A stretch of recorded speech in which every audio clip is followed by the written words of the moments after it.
We are recording with Dr. Jerome Corsi on Tuesday, May 28th, 2024 at 10:56 a.m. Eastern Time. 2 episodes ago, you came on to talk about your book, JFK File Analysis, the link of which is in the description. One episode you came on, we talked about, because as we finished up the JFK episode, we talked about kind of the pyramid of power and the military, industrial, intelligence, technological elite, and just what they're doing and how it really transcends our lifetimes, transcends national boundaries. And I think we ended up the last episode kind of talking about their belief system, how they are far from atheists. They are devout fundamentalists. It just happens to be that they praise Satan, darkness, power and dominion over others, as opposed to, blessed are the peacekeepers. And it's important to know that they do place great value and importance on what most people would, a lot of atheists kind of roll their eyes at and say, oh, hocus pocus. Hey, man, like you don't have to believe in it. They do. And they give it great value. And if anything, it gives them justification. They truly believe that, rivers of blood and ruthless projection of force is their right, and they, whether or not a Satan exists, they believe it does, and they are acting that out to bring hell to this earth. So with that cheery introduction, Dr. Corsi, I'm going to hand it over to you. Well, Tom, you're exactly right. And I want to talk about the Satanism today. I've created the Anti-Globalist Alliance, and we're going to be getting it going here later this year. I'm writing a new book right now called the Anti-Globalist Alliance Manifesto. And the subtitle of that is Ending the War on Humanity. And so, therefore, uh, I've drawn a lot from Archbishop Vigano and his spiritual guidance. And he, I think, has a brilliant insight into the spiritual nature of what's going on. And I want to talk about it pretty deeply today. I've gotten two or three communications from him. I want to even read a little bit of some of them and kind of explain what he's saying. But for instance, I want to start here that the first premise in this anti-globalist alliance manifesto is going to be that evil, first of all, the devil, Satan is the father of lies. So Satan is only capable of lying. And I'm starting from the premise that the elite use the system of mass manipulation and social engineering. They induce the population to implement reforms that these elite have already decided on. And they are presented as fictitious solutions to false problems. It's part of the deception. So I've got to start there because, for instance, let's take global warming. Well, it's a false problem. In other words, we don't have global warming. And so therefore, what you've got is a situation where, the Earth is not warming up because of carbon dioxide. It's carbon dioxide is a minor molecule in the atmosphere, 0.04% of all the atmosphere. Water vapor is by far the strongest or most powerful, 70% of all greenhouse gases. They don't demonize water vapor. They demonize carbon dioxide because hydrocarbon fuels emit carbon dioxide. And they want to get rid of the use of hydrocarbon fuels because they want to kill people. The idea is 8 billion people they think is too many to use up the world's resources, which they want for themselves, this elite, self-appointed elite. So it's a false problem and a fictitious solution, which is that wind and solar will solve the problem. Well, they know wind and solar don't work, not to solve the problem of feeding 8 billion people. So the premise on which this globalist fraud is based is the lie. And if we look to John 8:44, the Bible says, you have for your father the devil, and you will want to fulfill your father's wishes. He was murderous from the beginning and did not persevere in the truth because there is no truth in him.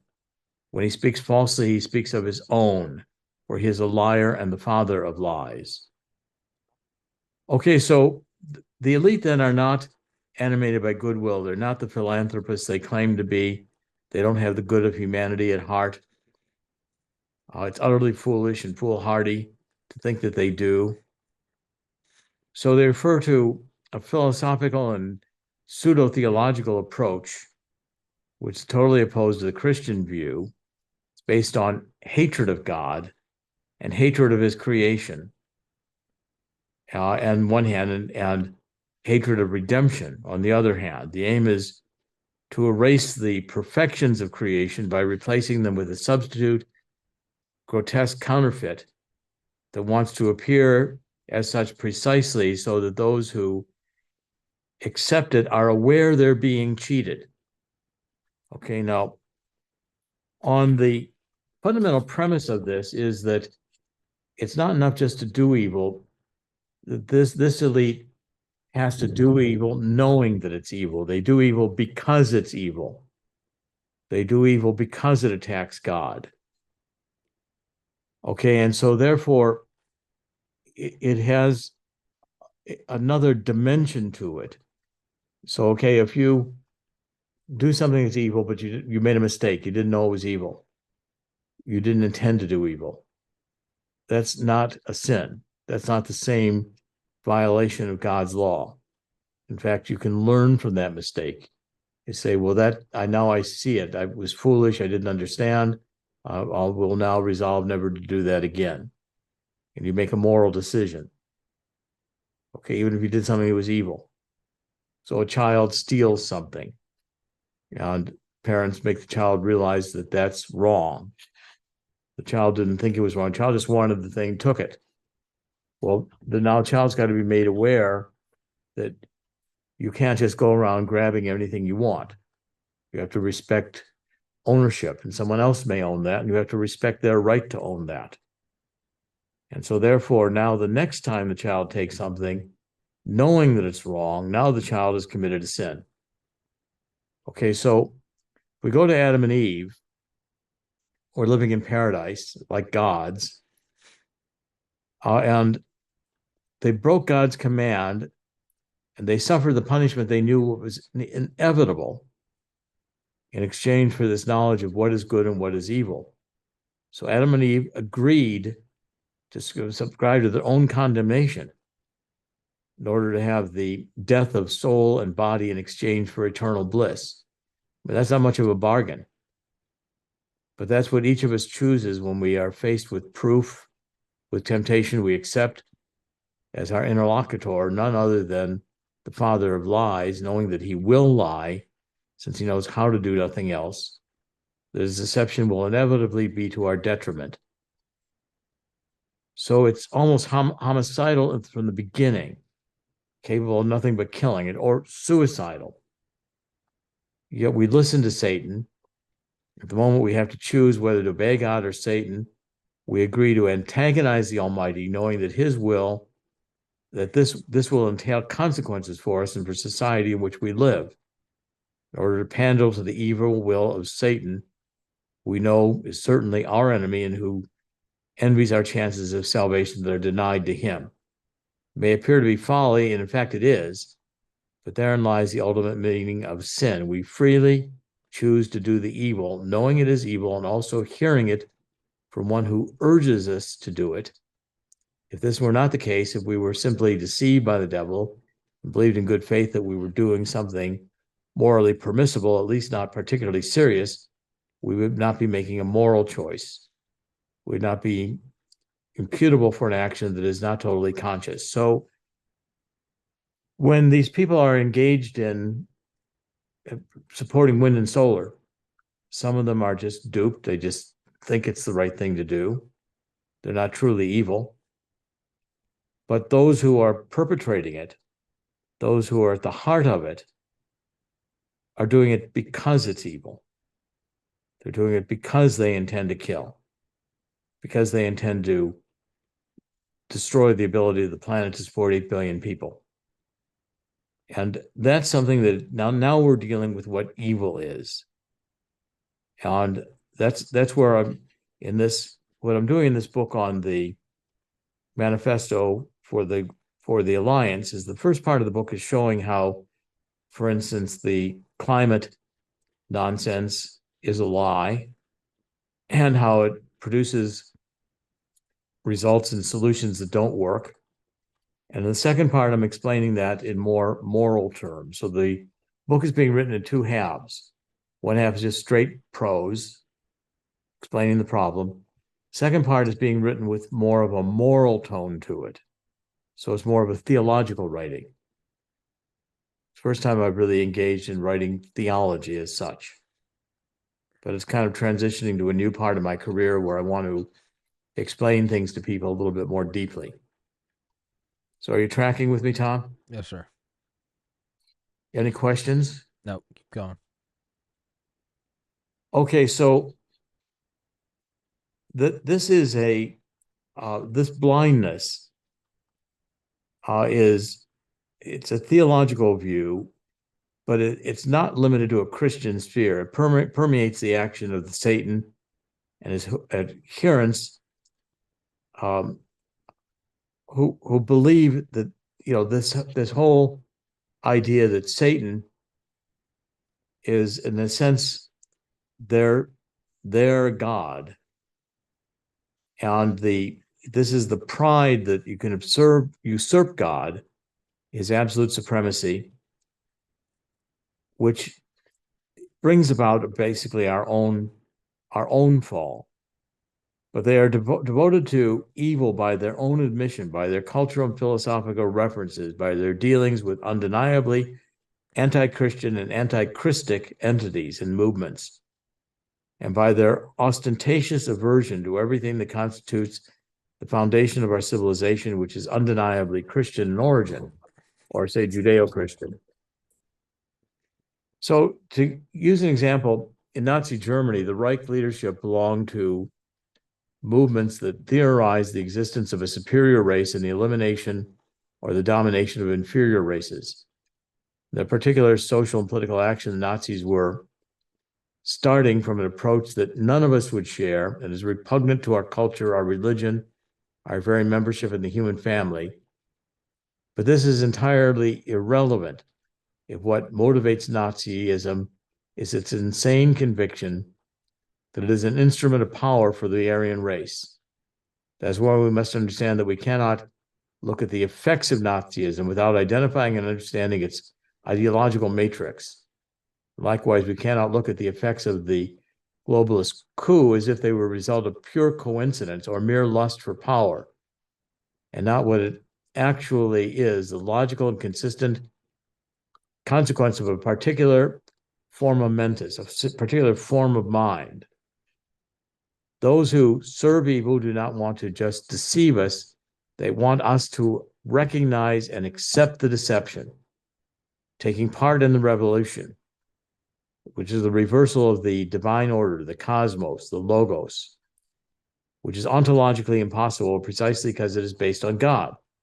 Those who serve evil want us to become accomplices in the subversion, knowing that this free and conscious choice of ours will only bring us ruin.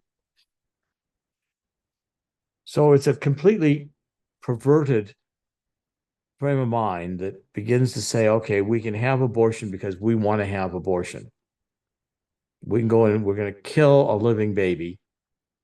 We know suffers pain, is going to scream, is going to try to avoid being cut to pieces by a butcher abortionist that you can do an ultrasound of and you can see as a human being. And we're going to go in and intentionally kill it. Okay, because we don't want that life form existing. It's inconvenient to us, or we don't accept the life that we've brought about. Okay, so this is, in a sense, we become accomplices to the evil and making a conscious choice to participate in the evil. The same as when you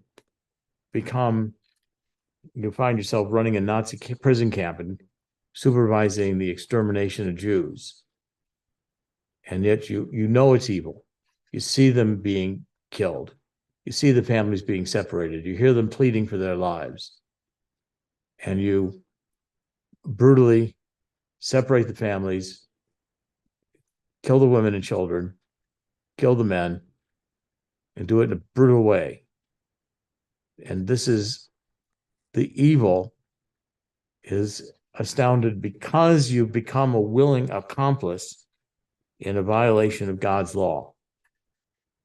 And the idea of why would people do this has to do with a fundamental aspect of human psychology, which is the placing of ourselves as the in charge, not God, but that we decide our will, that, you get to Nietzsche, we're beyond good and evil. We're going to establish our own good and evil. And our own good and evil is a higher standard in which we can eliminate the weak, these people who believe in God. God doesn't, if God existed and was all powerful, why did he make this earth? We rule here. Satan rules here. We obey Satan. We destroy, we kill. And we have power. And we triumph in that power.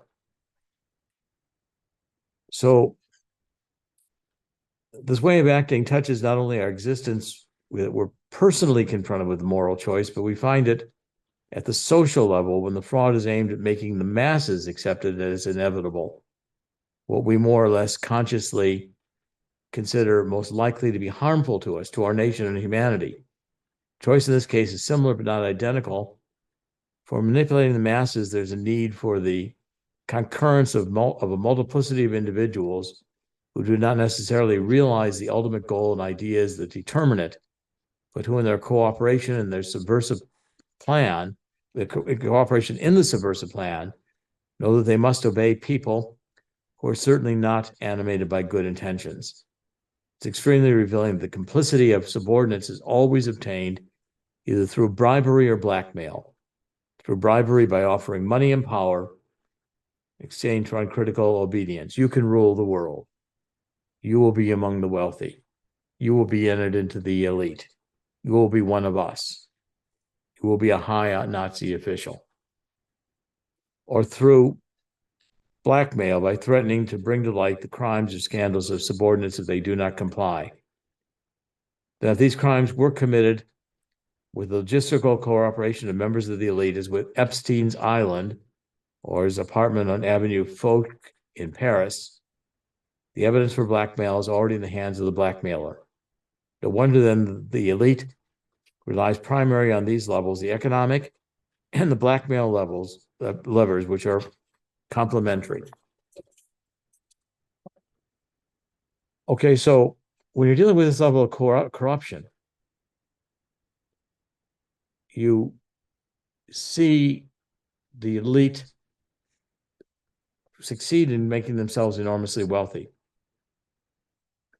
So just to give an example of the level of corruption that reigns unchallenged at the type of governments and institutions, think about this former Prime Minister Sunak, who's now decided he's going to have another election.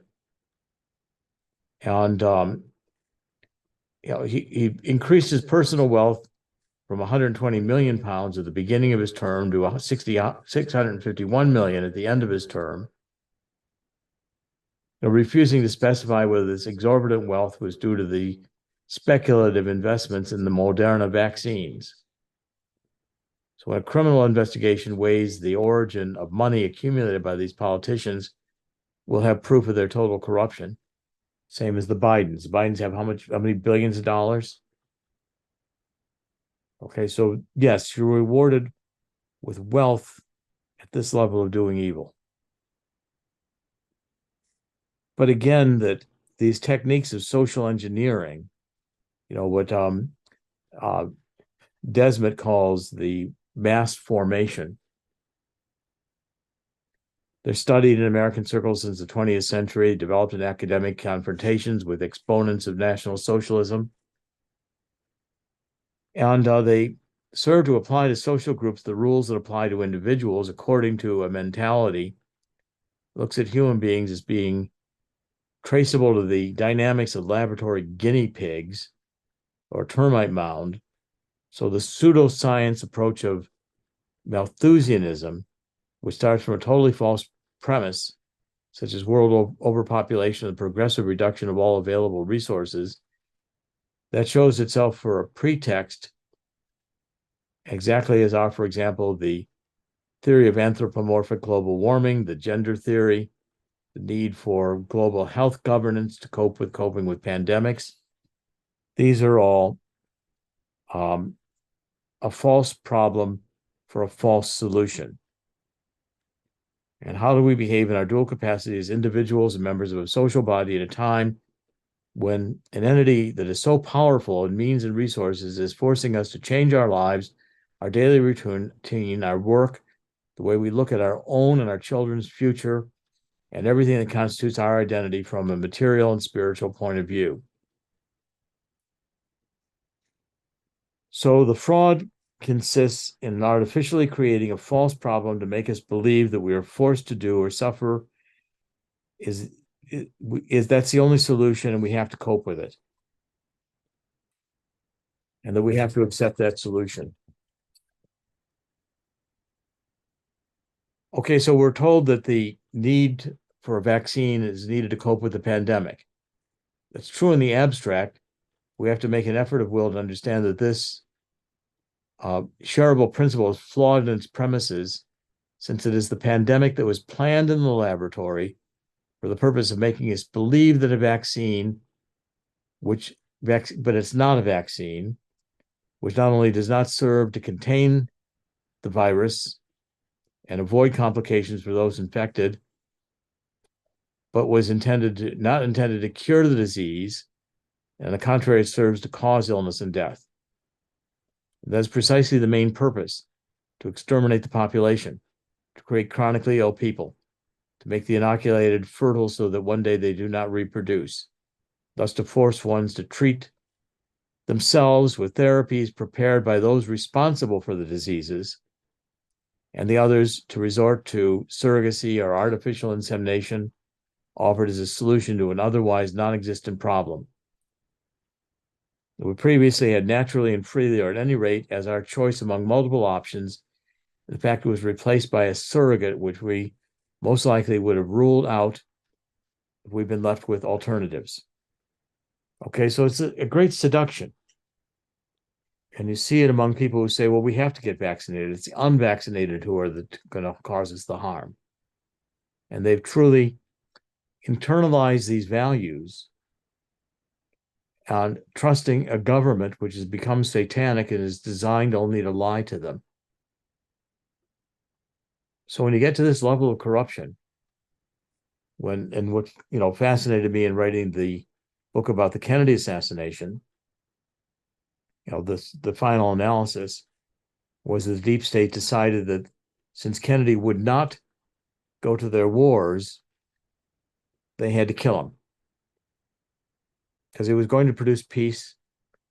He could not be allowed to live. And the wars would be presented as solutions. We've got to fight in Vietnam because we want to stop the spread of communism. And that false premise is a lie, because we're not there to stop the spread of communism. We're there to kill people, to perfect weapons that will kill people, to advance in new stages of combat, to learn how to deal with, insurgencies, non-traditional warfare. And we begin developing weapons of mass destruction. We begin using napalm massively. We begin using Agent Orange. We begin massive killing operations. And of course, the people turn against us. The Vietnamese fight harder to get rid of us because now we're the demons. But we intended to be the demons. Mm. And those who are there fighting, thinking they're serving democracy, are not committing sins, they're just being duped. So are you tracking with me, Tom? I want to make sure we have a conversation about this. What do you think? So it seems that it's not just any normal temptation or, like you just said, being duped. What you said at the beginning was is ultimately you know you're being lied to, and that's a different level of.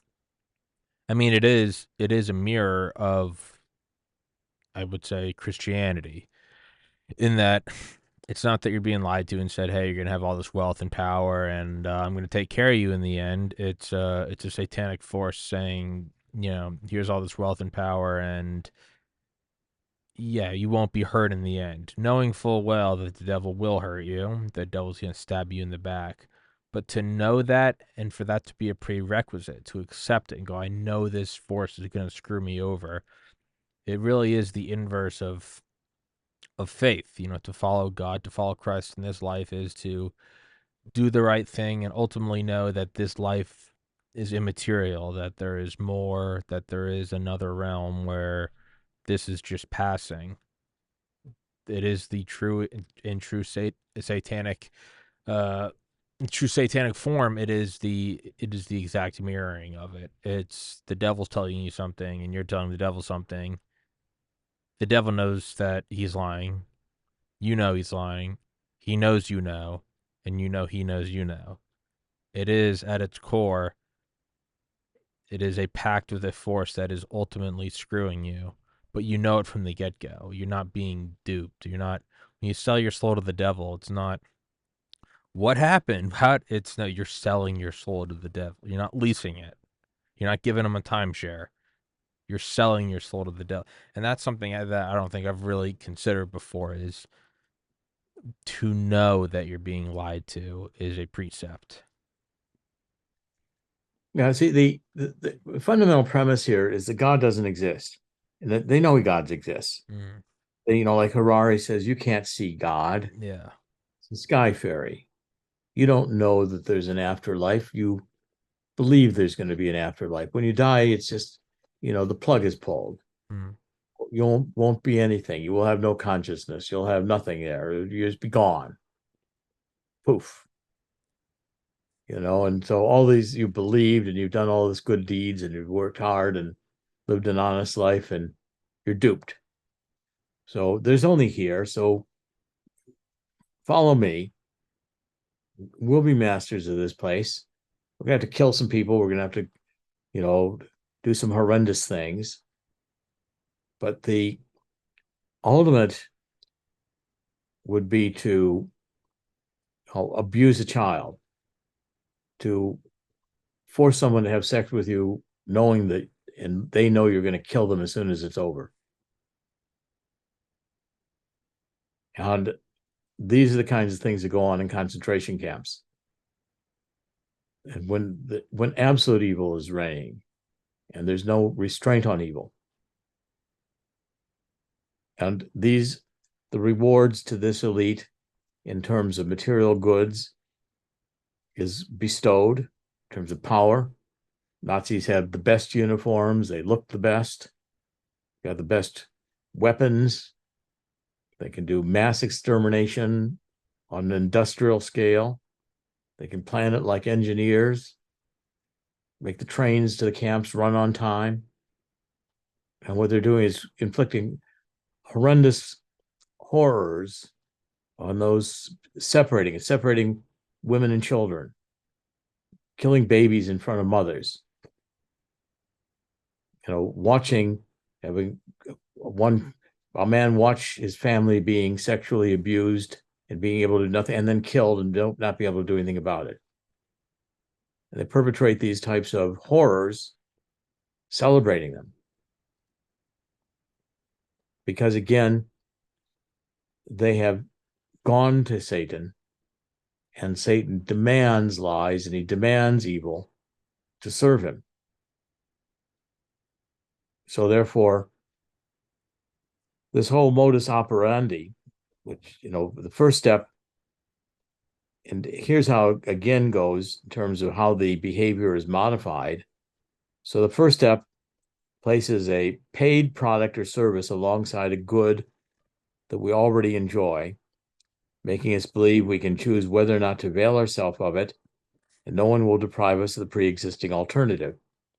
So, you can breathe the air or we're going to tax the air if it has carbon in it, and you'll be healthier breathing our carbon-free air. The second step is to incentivize the use of the new product, which simultaneously discourages the one we've already had. So we're now going to charge carbon credits, and you're going to get credit for not emitting carbon.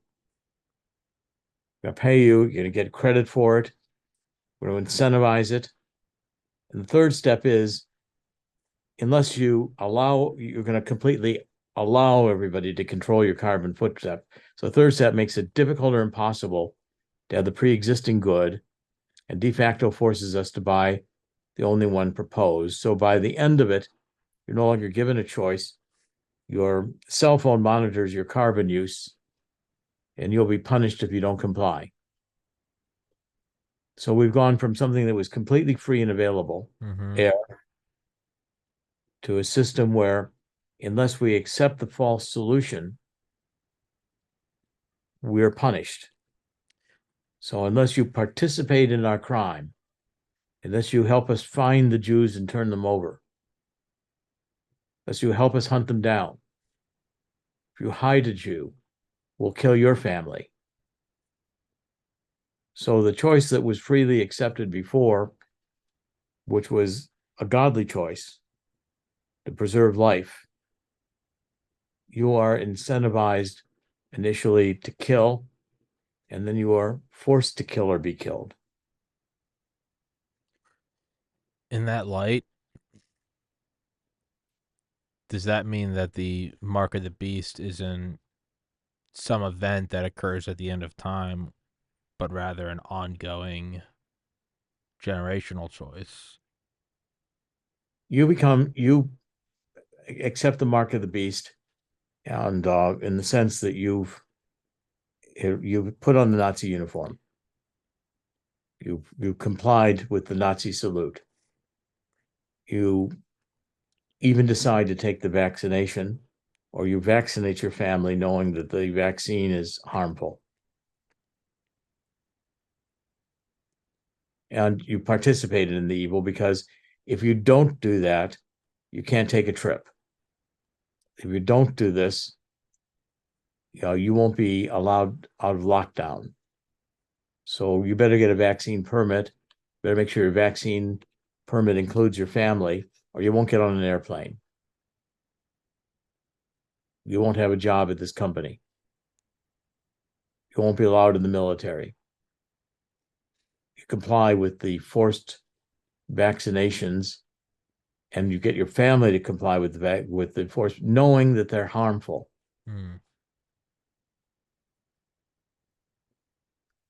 So the system ultimately aims to corrupt or kill those who are moral by giving them engineered choices, which take something that was absolutely free, the air, or free as health. They create a disease in order to demand a vaccination and force you to take it even though it's harmful. And if you do not, you suffer consequences. That's evil. And you begin to comply with the evil when you acquiesce. Okay, so this applies in all the transitions that we're seeing, from going to electric cars. So we all suddenly want to have Teslas, to wanting to use wind and solar, to, well, let's not have natural motherhood and a traditional family. Let's just have surrogacy. And healthy life with a natural immune system, we'll just have the illusion of health to be achieved by drugs. We're going to rely on drugs, not on improving the immune system. So this shift is not induced by simple marketing operations. The external action of the seller intervenes forcing the choice of the product and making the only one available at the price he has decided on, and which no one can now prevent him from increasing. So now the multinational corporation that offers a low-level product to the masses and incorporates the small company that offers a high-level product in direct competition with the former acts no differently. Initially, it places alongside its own and then covers the entire customer base. Then it eliminates the alternative, forcing even those few customers who wanted to buy what has become the only product on the market. You forced everyone to make that purchase. The modus operandi is an application of the Hegelian dialectic. One creates the problem to get the desired reaction, so the masses passively accept it, or under the psychological pressure of emergencies and crisis, even come to desire it. Hmm. And now you've got the complete re-engineering of society based on these satanic principles. And so when I say in the Kennedy book that what we're living is a Jim Carrey Truman Show, we are the victims of these satanic manipulations. And when it comes across that there's COVID-19, and those of us are saying, wait a minute, this is not a bad disease. This is survivable. Why are we going into all this? There's hydroxychloroquine. There's ivermectin. We can solve this with medications that cost under $10. We can improve our immune systems by exposing to the disease and then using these natural remedies to get the disease out of our system. But instead, the system says, no, we have alternatives in the vaccines. And eventually, you're not permitted to use these other solutions. You're forced to get the vaccination. And people begin to accept the vaccination because they've accepted the premise of the disease, not recognizing that the entire thing was designed to kill you.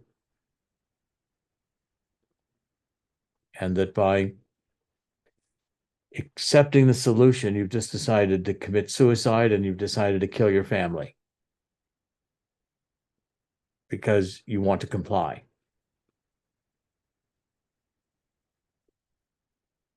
So now those who are manipulated may not be evil, but they are the victims. Dr. Corsi, real quick. I hate to do this. Can you tell everyone where to find you? I really have to use the restroom. I'll be back in 30 seconds. I apologize. No problem.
I've been Not a problem. inhaling water nonstop. That's So okay. is the so as not to doom down into an endless spiral of negativity, is the silver lining in this is the positivity in that it seems like it's not just enough for it's not enough to kill, right? They want the perversion of innocence. They want to harm children. They want to harm babies. It also seems that they they'll settle for force and for power and for taking things, but they find it much sweeter when you give it up voluntarily. Is the optimism in all of this that they can never truly take your essence from you, your soul. They can kill you, but they can never truly take who you are, take your, you know, the divine light, bestowed from God. They can't take that unless you surrender it. They can kill you. They can take away your physical. They can kill everyone you love. But is the optimism in this that to be completely and thoroughly destroyed, you do have to consent at some level, and if you choose not to, you can be saved. Is that if I had to find an optimism in a conversation about Satanism? Well, that's yes, it is, and the and it's also something once we understand it, once in this manifesto, I'm going to go to great lengths to elucidate it in all of its different forms and how it exists and what it does. But the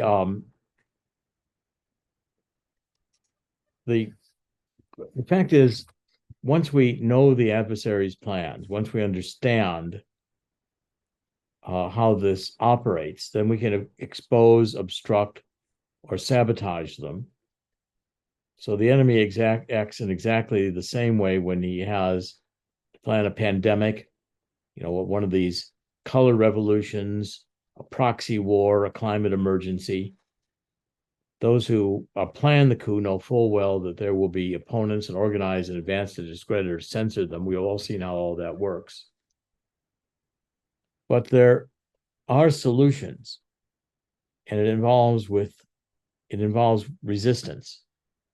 It involves saying, I'm not going along with that agenda.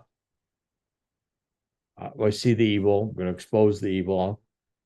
Like, I've read the book on the Kennedy assassination to expose it, show you exactly how it was done, prove that Jack Kennedy was shot from the front, body altered. And then you begin to form resistance networks. So it's kind of counterinsurgency, which demands that we work in communities. We begin to work with things that we're going to launch a mouth of truth, which will be aimed at physicians and the health administration personnel in hospitals, for instance. Similar operations can be identified in other areas, in energy, and various other areas. The coup is based on lies and deception, and the infallible weapon with which to combat it is to bring these falsehoods to light and show they are instrumental in the fulfillment of the criminal plan. So the things I've been writing about, the truth about the assassination, the truth about energy, truth about neo-Marxism, this is a current, it's a key point in the resistance, in the rejection of this evil, because it's very powerful, the evil, very seductive. And making it clear what the outcomes are, and then we have to create structures which involve largely going back to communities.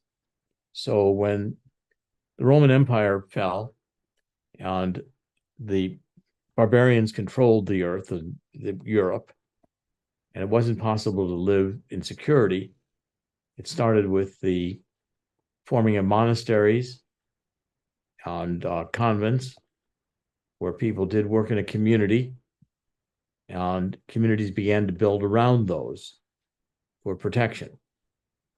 And civilization started at a local level.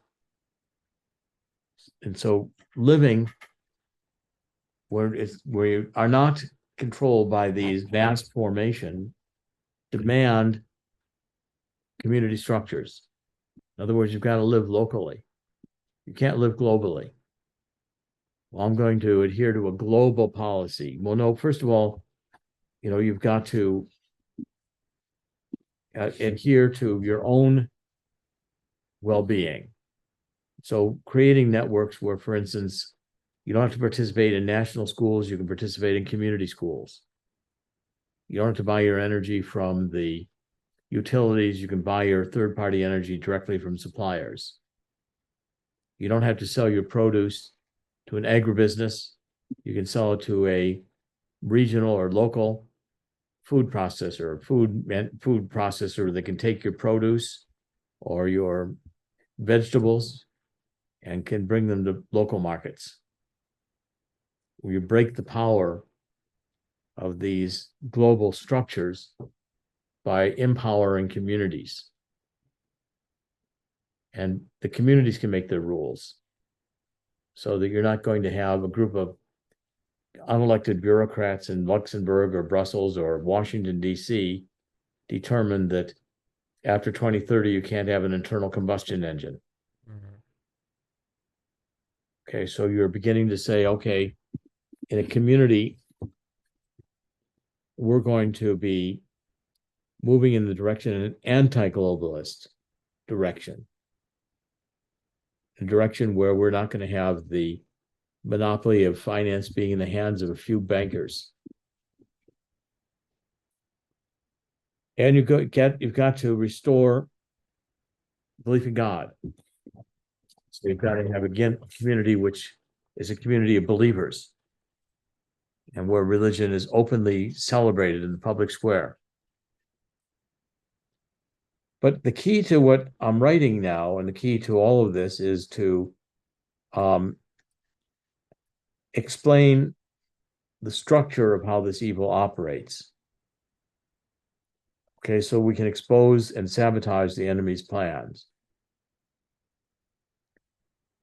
So those who plan a coup know full well there'll be opponents. They plan to censor them. We've all seen how the media collaborated in the farce of the Capitol Hill assault, in the media in the January 9th, how they stubbornly denied access to vaccine effects, or they how attributed arson fires set everywhere to climate change. They tried to burn down the forests in Canada and say it was because of climate change.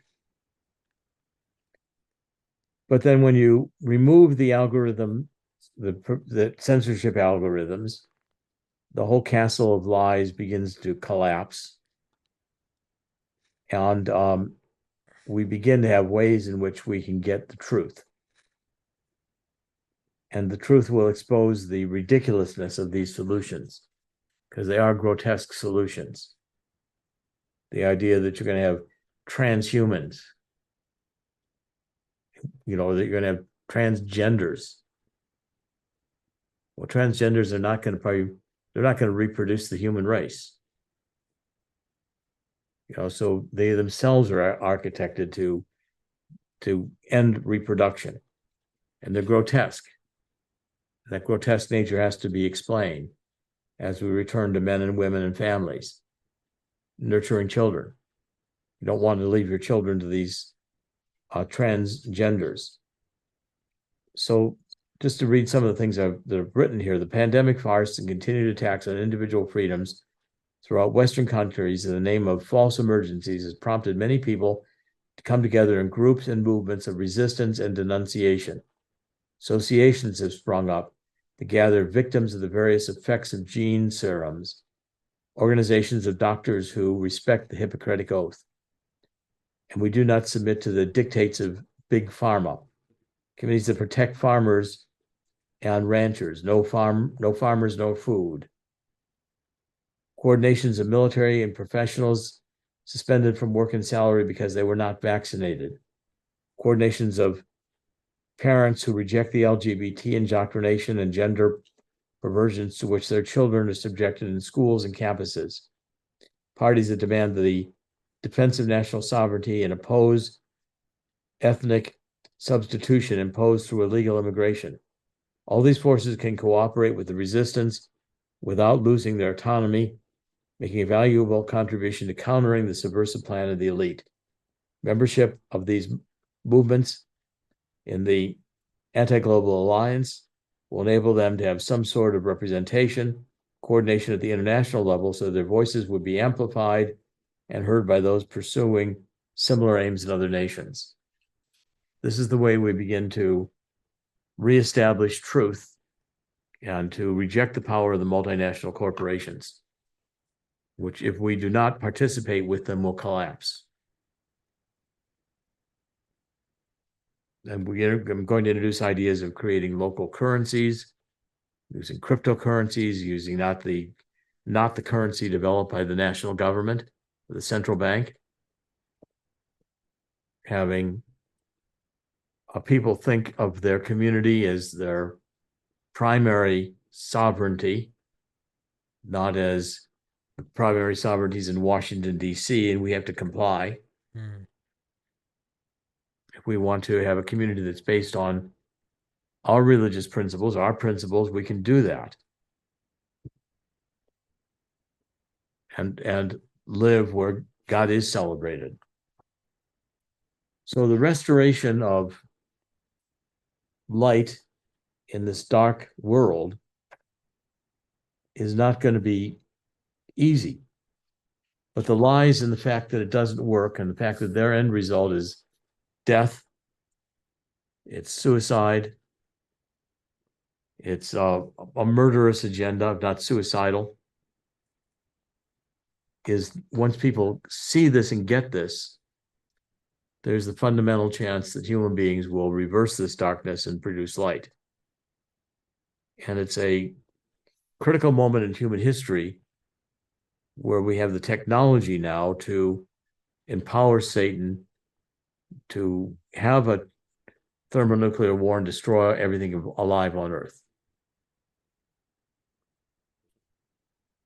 And because God rules, there are enough people who are not going to go along with that agenda, who are going to reject it and who are going to expose the evil, and who are going to give people the empowerment of knowing that they can beat this evil. Because once the lies are seen, it's no longer powerful.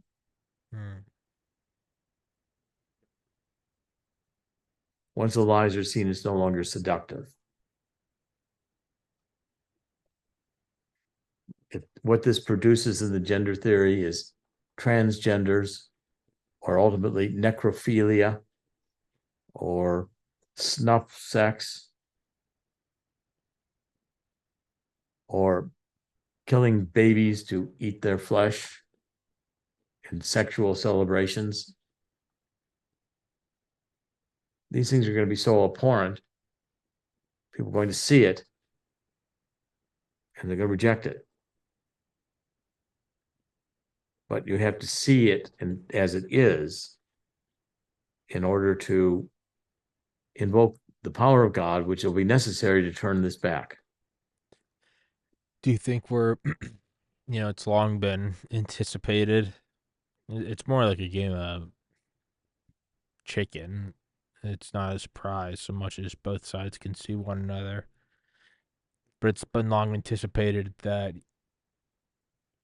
they're slowly trying to move the window to an acceptance of pedophilia, and we saw that last week in Germany, right, where they moved to, I think I could be incorrect, but I believe it's to decriminalize the ownership of child pornography and to move the age of consent down to 12. I could be wrong on that, but this is, and it's not a surprise. Everyone has been. It's the same cycle you see with, you know, XYZ is a conspiracy. It's a far right conspiracy. XYZ didn't happen. This is how it happened. XYZ happened, and here's why it's a good thing. You can see that cycle again and again and again. So no one's too surprised by it.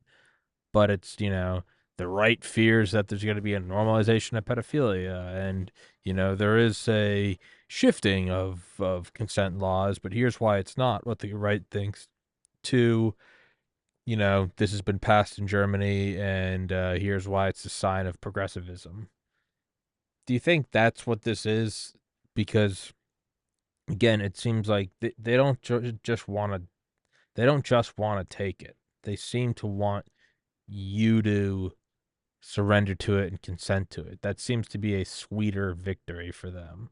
Do you think that's what some of this is? Is it's not enough that they can, you know, do things at Bohemian Grove or do things at Epstein's Island, or it's that's all they can do that. What they want more is to they want to turn the average person into a demon. And Well, yes, I mean the goal of Satan is to harvest souls for hell, yes. which requires the willing participation in evil of human beings. And so, therefore, since it's irrational to believe Satan's lies, it's irrational to make the choice Adam and Eve gave, to where they had everything perfect, all they had to do was obey God. They chose not to, knowing that God said there were consequences to that. So you have to get to the point where you have to reject that there's God and reject that there's consequences, or believe that the embracing of this evil is the way things work here. And here's all there is. Now, the people architecting this know that their God exists. This is a war against God.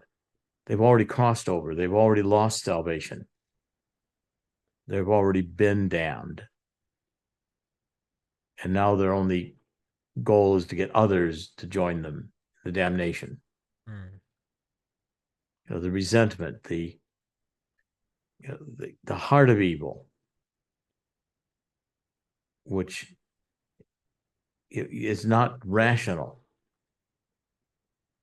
It's evil in the sense of, who would want to harm a child or a baby? Yet we commit abortion. Mm. And that's the awareness that people have to come to, that violating God's law is a horrific thing to do. And its consequences are evil, destructive, etc. But again, has this been foreseen? Yes, because once we have this technology, once we have the ability to communicate, once we can control as we can control, we can affect. Satan has tools that Satan never had before, that are on a massive industrial scale and are much more Yeah. powerful. You have a phone in your pocket. The elite have an ability to be quite literally in your face, visually and auditorily. Is that the right word? Audibly. They never had, even 100 years ago. Is what they have in 24. Even You 20 knew, years ago. yeah. Well, newspaper, radio, and then television. Now it's in your pocket. Open it up, right there. There, it's, but and maybe this is too optimistic. As with spreading forces thin, like any empire, you can spread farther and farther, but the veneer is thinner and thinner. It's less of an iron grip. You see it in every, time lapse of Genghis Khan or the Roman Empire, the Persian Empire, right? Bigger, bigger, bigger, bigger. But you can also see it's like, well, what was their hold over these? It's like, I don't know, it's like a soldier for a town. It's like on paper it looks like they're taking over the world. It's a it's like a paper mache covering though. It doesn't work. Correct. Evil doesn't work. Correct. Evil's doomed to fail. But it doesn't fail without resistance. Correct. It doesn't fail without people pointing out that it's evil, without the moral awareness being spread to a greater number of people that will reject this idea. as complicated and as sophisticated as it's constructed. And you've got to deal with, as brilliant as God is, Satan imitates that brilliance in an evil way. So you're dealing with a very seductive evil. It's actually easier to believe than it is to believe in God. Because to believe in God, you're believing in something that you sense internally, that there is something beyond life, this life, that we are spiritual, we are not just material. But since these things cannot be seen, it requires faith, it requires conviction, it requires the affirming of what you know to be true at a higher level, and the decision to live from that higher level. Whereas Satan and the pride of Satan is not primarily, it is entirely manifested in this world, the physical world. Wealth, sex, fame, power, money. It's things that you look at and you go, I get that. I understand that, right? It's how would, for me to understand God, it's, what is something greater than me? How can I, how I am my brother's keeper? How can I serve those who are less fortunate than me?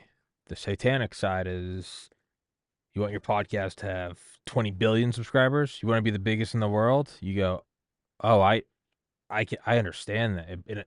It pulls at the things you want. It's, you want every woman at your fingertips. You want money. You want power. You want adoration. It pulls at that superficial, skin deep lust, versus it's much more rewarding, but admittedly much more difficult to look deeper and say, what happens when the physical fades? What happens when I'm so old my sex organs don't work? What do I do when I'm really on that deathbed and none of the cars matter, none of the houses matter? What do I want then?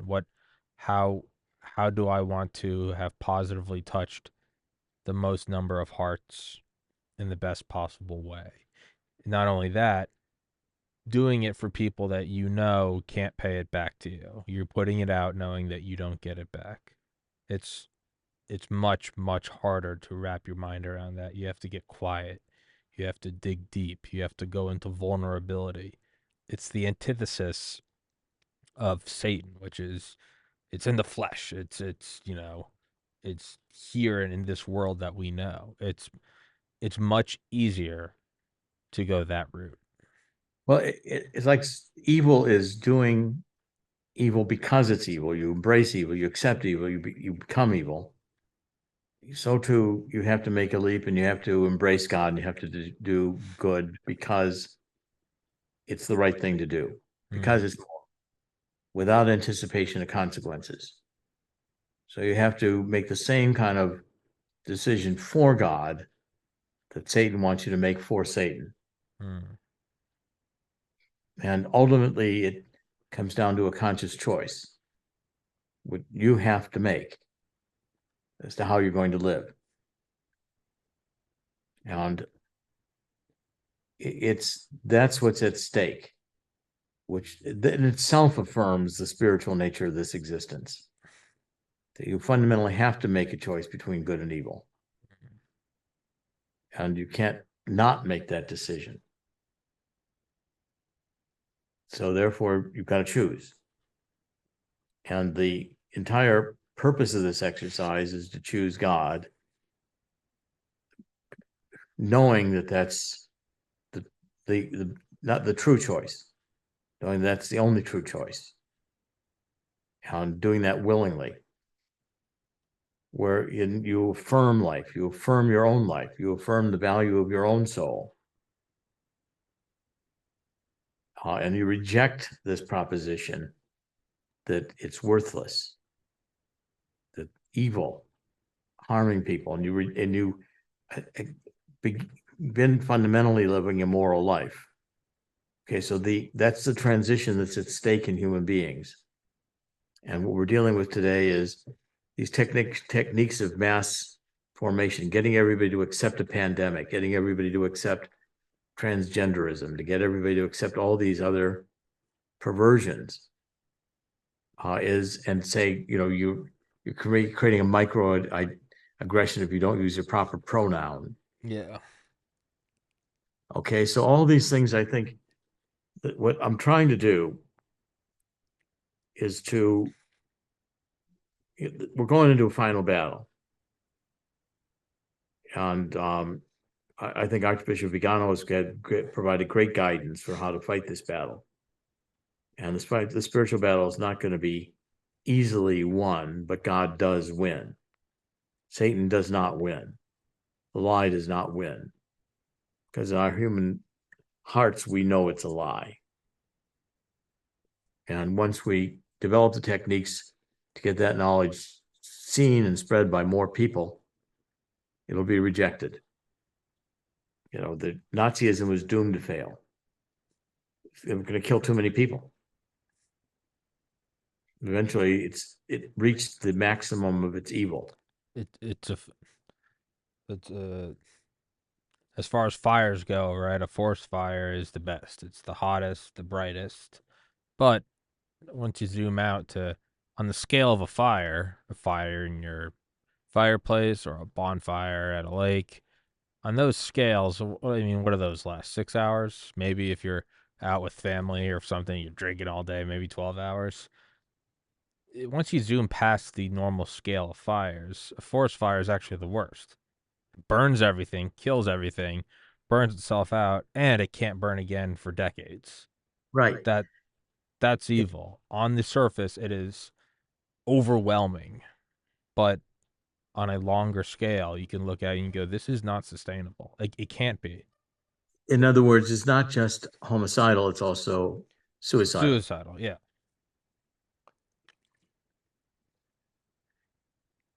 And that's why it fails.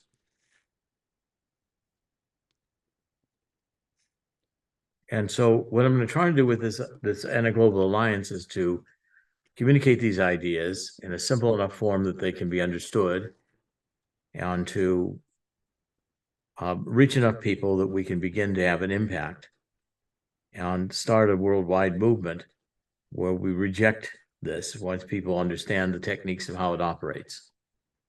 And we begin a process of fighting against it, resistance.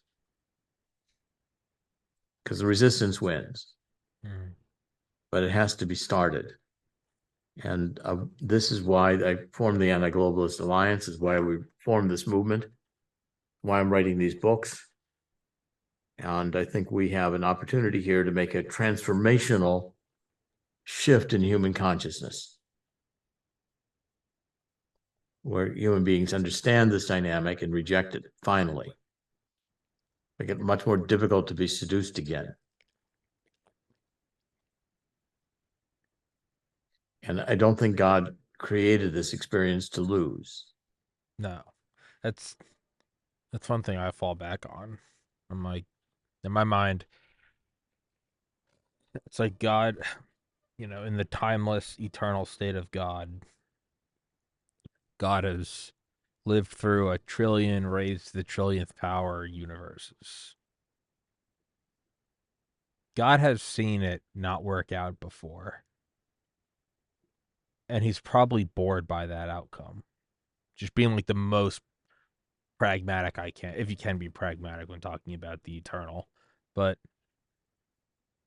I feel like God's at a point now where he's like, let's see what happens when, and it does seem like God, it does, the opposition to this idea would be God doesn't want to interfere with free will. He wants to see what we do on our own. But it seems that the devil is allowed to come in and put his finger on the scale, which implies that God is allowed to come in and put his finger on the scale, right? If there's darkness, there's sunrise implies sunset. I do think that at a certain, we said, God didn't make this thing to lose. God's probably seen it lose before, and ultimately it doesn't matter if you accept God into your heart, you go into heaven, and this world is immaterial. But just in terms of just like pragmatism, God's probably watched this so many times that he's just waiting for people to do the right thing and to accept him into his heart, into your heart. Then he can come in and he can, give you a little nudge on the chessboard. I think God's it's in the logos, it's in the structure of being that homicidal becomes suicidal, suicidal becomes extinguished. And the only thing that works is life and the fostering of life. And these choices are so fundamental that they're universal. Mm. And for some reason, the human experiment is important to God. It's part of some working out of existential principles. Mm. And we're experiencing it. But of course, it's been foreseen for 2,000 years or more that we would get to this point, and we've gotten to this point. And now we're going to go through kind of like the final test on this. And I'm confident we will win. But I'm confident we will win only because an increasing number of people see it for what it is. And Tom, I've got to. I think we can close Yeah, it here yeah. and I was gonna, back to more. I was gonna say, it is no longer the Overton window has shifted so much to where even growing up when I was a kid, it was like you think JFK was killed by the government, like you're an idiot, and then it shifted more to like, okay, JFK was probably killed by the government, but demons aren't real. To now, it's just like I look at like adults who I interviewed, doctors, special operators, just engineer and just nuclear physicists who are like, yeah, no, I'm pretty sure the elite worship Satan, and the only way we're gonna win is with God. It is an acid trip of an Overton window shift, and I'm 33, so to me, I'm like, it is the final showdown. But I've been, in the best possible way, I've been humbled in seeing how many people are malleable into going, yeah, no, real evil exists. These people are demons. They practice occult rituals. Turn to Christ. I'm like, wow, wow. So it is. I'm being humbled in the best possible way. But Well, I think that's going to be an experience that the human species is going to go through. yeah, It's in the process of happening. And we'll come back to discuss more of it. But the book sure. is in progress and it will be going to press here very quickly. And I'm looking forward to getting it out there and to, you're kind of on the forefront having some interviews before it's even finished, which I appreciate. Yes, sir. Well, I appreciate you coming on here. We'll Let's do more. yes, sir. Well, Doctor Again, Corsi. God's going to win here. Oh yeah. No, yeah, he will. Let's wrap this up. I'll send you a link to this. Schedule the next one, and I look forward to talking to you again. And thank you for your time today, sir. As always. My great pleasure. Thank you, Tom. Yes, sir. Guys, thank you so much for watching. God does win in the end. Recording Much stopped. love, everybody. Take care. God bless. Peace.